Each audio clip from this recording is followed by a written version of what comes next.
एक अशा शहरात जिथे गणपती बाप्पांचा विसर्जन सोहळा नुसता उत्सव नाही तर एक भावना आहे। बडनेरा शहरात यंदा गणरायाची मूर्ती स्थापन करणाऱ्या मंडळांची संख्या वाढून 77 झाली होती आणि या सर्व मंडळांनी एकत्र येऊन बाप्पाला निरोप दिला। ढोल ताशांचा निनाद, डीजेचा दणदणाट आणि रोषणाईत हा सोहळा कसा पार पडला हे पाहूया एक खास रिपोर्टमधून। बडनेरा शहरात गणपती बाप्पांचा विसर्जन सोहळा म्हणजेच एक अविस्मरणीय अनुभव। यंदा तब्बल 77 सार्वजनिक गणेश मंडळांनी या उत्सवात सहभाग घेतला। मिरवणुकीची सुरुवात झाली तेव्हा पावसानेही हजेरी लावली होती, त्यामुळे काही काळ मिरवणुकीत व्यत्यय येईल अशी भीती निर्माण झाली होती। पण काही वेळातच पाऊस थांबला आणि उत्साहात कोणतीही कमतरता जाणवली नाही। ढोल ताशांच्या गजरात, डीजेच्या तालावर तरुणाई थिरकली होती।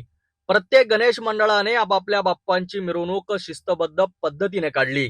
शहराच्या मुख्य चौकातून ही मिरवणूक पुढे सरकत असताना सर्व धर्म समभावाचे एक सुंदर चित्र पाहायला मिळाले। कायदा व सुव्यवस्था राखण्यासाठी बडनेरा पोलीस, राज्य राखीव पोलीस दल आणि गृहरक्षक दलाचा मोठा बंदोबस्त तैनात होता। बाप्पाला निरोप देताना प्रत्येकाच्या डोळ्यात पाणी होतं। गणपती बाप्पा मोरया, पुढच्या वर्षी लवकर या जयघोषाने वातावरण भारून गेलं होतं। अशा प्रकारे बडनेरा शहरात बाप्पांचा विसर्जन सोहळा शांततेत, शिस्तबद्ध आणि भक्तिमय वातावरणात पार पडला। या सोहळ्याने हे सिद्ध केले आहे की बाप्पांच्या उत्सवात धर्मजात यापेक्षा एकता आणि उत्साहाचं महत्त्व असतो। पुन्हा एकदा बाप्पाला निरोप देताना प्रत्येकाच्या मनात पुढच्या वर्षीची आतुरतेची वाट पाहायला मिळाली।